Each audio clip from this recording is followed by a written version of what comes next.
안녕하세요. 에이다원입니다. 오늘 화요일 4월 21일 오전 브리핑 시작할게요. 비트코인은 현재 76,000달러에서 계속 움직이고 있고, OI는 어제보다 계속 줄어들고 있습니다. 그리고 ETF는 제가 오늘자가 중요하다고 말씀드렸죠. 월요일은 1,760만 달러 유출이 났고, 이더리움도 2,150만 달러 유출이 되었습니다. 오늘 핵심 이슈 4가지는 첫째, 이란 협상이 오늘 디데이이며 제이디 벤스 부통령이 직접 파키스탄으로 출발한다는 게 확정이 되었습니다. 둘째, 팀쿡 CEO 사임이 공식화되었습니다. 존 터너스가 9월에 취임하게 되며, 셋째는 관세 얘기인데, 트럼프 관세가 불법이라는 판결이 나오면서 오늘부터 기업들이 환급을 신청할 수 있게 되었어요.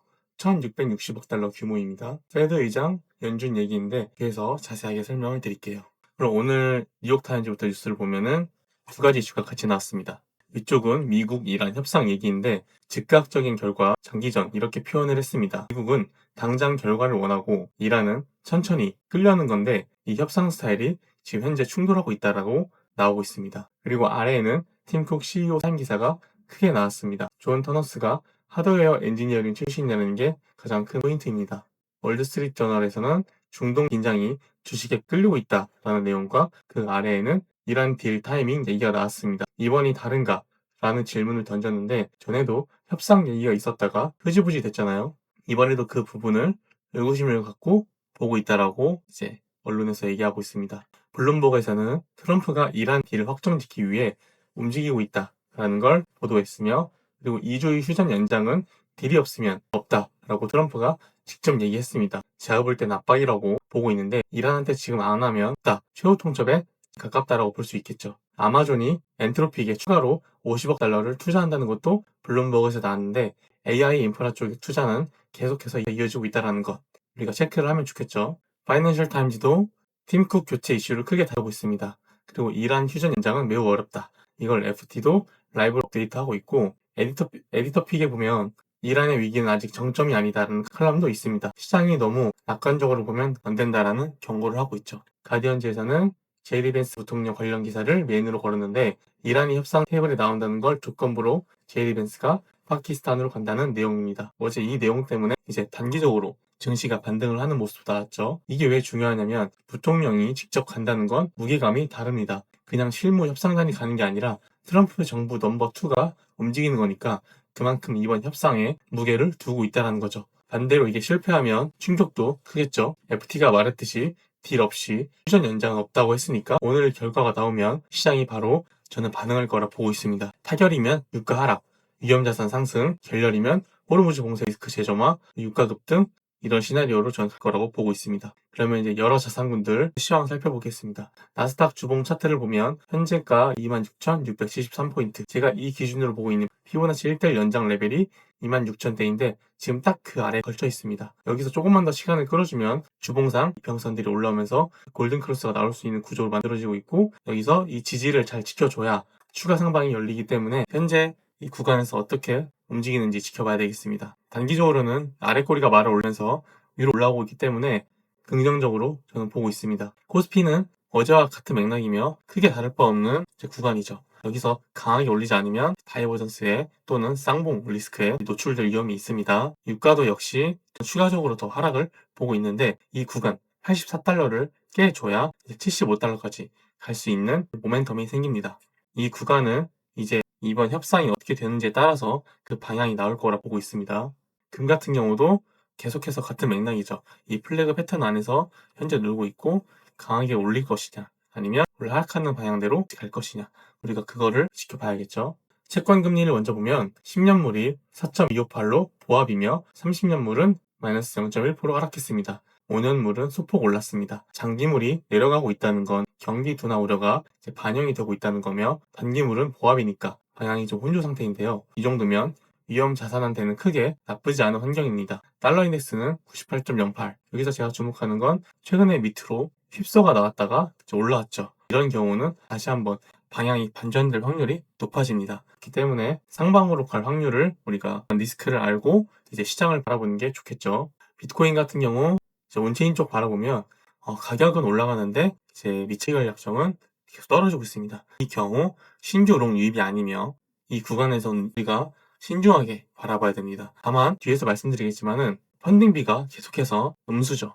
이 경우 숏 스퀴즈가 날 확률이 굉장히 높기 때문에 단기적으로 올라갈 수도 있습니다. 다만 우리가 이 상승을 진짜 건강한 상승이냐 아니냐 이것을 판단하는 게 가장 중요한 과제겠죠. 1300 같은 경우도 76,000달러 사이에 숏 포지션들이 엄청나게 몰려있고 이 구간들이 다 밀리게 되면 이제 강하게 올라갈 수 있겠지만 찍고 내려온다면 하방으로 크게도 열리는 것도 우리가 알고 있어야겠습니다. 아래쪽은 73,000달러의 강한 롱 물량들이 있습니다. CVD 차트를 보면은 갈색 고래는 어느 정도 수익 실현을 완료하고 관망 중에 있으며 빨간 고래 같은 경우는 추가 상승분을 보려는 포지션이며 가장 리스크가 큰 건 고래가 여전히 계속해서 위에서 물량을 들고 있다는 것. 더 갈 자리보다는 수익 실현을 할 리스크가 더 크다라는 걸 우리가 알고 있어야 됩니다. ETF 같은 경우는 20일 날 마이너스 1,760달러 유출이 되었습니다. IBIT는 아직 집계가 안 됐습니다. 다만 4월 17일 날 6억 6,390만 달러의 엄청난 유입이 있었죠. 이 유입 때문에 아직은 시장이 버텨주고 있지만 화요일자 어떤 유출이 또 유입이 될지 우리가 지켜봐야 되겠습니다. 이더리움 같은 경우도 4월 20일 날 2,150만 달러 유출, 4월 17일 날은 1억 9,740만 달러 유입. 하루 만에 유출을 바뀌었지만 아직까지 걱정할 만한 유출량은 아닙니다. 이더리움 같은 경우는 좋은 호재가 있는데 이따 추가로 제가 다뤄드리겠습니다. 다음은 크립토 뉴스 살펴볼게요. 블랙록 제이 제이콥스는 오늘 발언을 했는데 비트코인은 자체의 드라이버로 움직인다. 지정학 리스크나 인플레이션 리스크와 독립적으로 작동한다. 라고 말했습니다. 이게 중요한 얘기인 게 기관 입장에서는 비트코인 포트폴리오 다변화 자산으로 보고 있다는 얘기죠. 주식이 흔들릴 때도 비트코인이 따라간다면 기관들이 적극적으로 담을 이유가 생기는 거니까요. 두 번째는 그레스케일 하이퍼 리퀴드 ETF를 수정 신청했습니다. ETF 상품 라인업이 계속 늘어나고 있는 건 기관 자금이 들어올 통로가 더 많아지고 있다라고 보고 있죠. 긍정적인 뉴스를 보고 있습니다. 리플 CEO가 SEC 신임 의장을 보고 신선한 바람이라고 표현을 했습니다. 겐슬러 시대가 끝나고 친크립토 성향 의장이 들어왔다는 것은 환경이 확실히 바뀌고 있다라는 신호죠. 그 다음은 이더리움 호재입니다. 비탈릭은 이더리움 로드맵, 스케일링, 양자 저항, JK-EVM, 프라이버시 업그레이드까지 이더리움이 4년 로드맵을 이렇게 구체적으로 공개한 건 꽤 강한 신호입니다. 긍정적으로 볼 수 있겠죠. 러시아 은행에서는 규제 통과 즉시 크립토 거래를 시작할 준비가 완료됐다고 발표했습니다. 러시아 최대 은행이 준비된 건데 규제만 통과를 하면 바로 시작할 수 있다는 얘기죠. 글로벌 채택 측면에서 의미 있는 소식이 되고 있습니다. SBI 리밋은 리플 기술로 일본 도토리 은행과 파트너십을 맺었습니다. 이제 26번째 금융기관이며 리플이 조용히 현실 금융 인프라에 파고들고 있다라고 볼 수 있겠죠. 트럼프가 페드 의장으로 지명한 케빈 오시 상원에서 막혔습니다. 공화당 소속 톰 틸리스 의원이 반대하면서 이번 주 연준 투표를 막은 거죠. 파월 의장 임기가 5월 15일에 만료되는데 페드 리더십 공백이라는 거는 시장한테 확실히 불확실성을 가져다 줄 수 있습니다. 그 다음은 클래리텍트 법안 관련해서 JP모건 포함한 대형 은행들이 스테이블 코인에 이자를 줄 수 있게 허용하는 조항을 막으려고 로비하고 있다는 소식이 나왔습니다. 기존 은행들이 스테이블 코인 이자가 자기 예금 상품을 위협한다고 보고 있는 거죠. 입법 과정에서 계속 마찰 포인트가 되고 있습니다. 텔리스 의원이 클래리텍트 법안을 5월로 연기하자고 요청했습니다. 페드 의장 연준도 받고 크립토 법안도 연기하자라고 말하고 있는 건데 이 의원이 꽤 영향력 있는 변수로 되고 있습니다. 어떻게 흘러갈지 우리가 주목을 해야겠습니다. 코인베이스가 영국에서 크립토 담보 대출을 시작합니다. 최대 500만 달러 USDC를 비트코인이나 이더리움 담보로 빌려줄 수 있어요.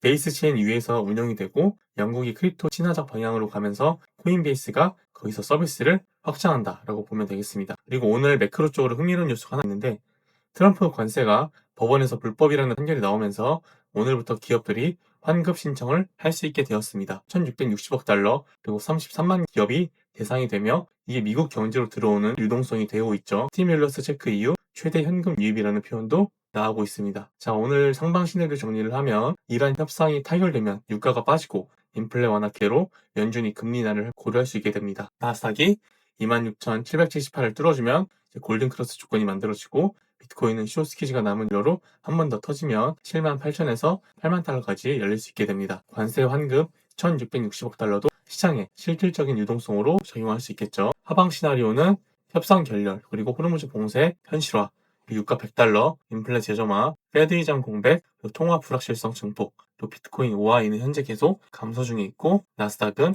고점을 실패하면 다이버전스 리스크에 줄릴 수 있습니다. 오늘 체크포인트 이 5가지 예의주시하면서 우리가 지켜봐야 되며 오늘 이 5가지가 이 하루 방향을 결정할 거라고 보고 있습니다. 오늘 제가 준비한 자료는 여기까지이며 오늘도 긴 브리핑 봐주셔서 감사합니다. 좋은 하루 보내시고 구독하기, 좋아요 부탁드릴게요. 감사합니다.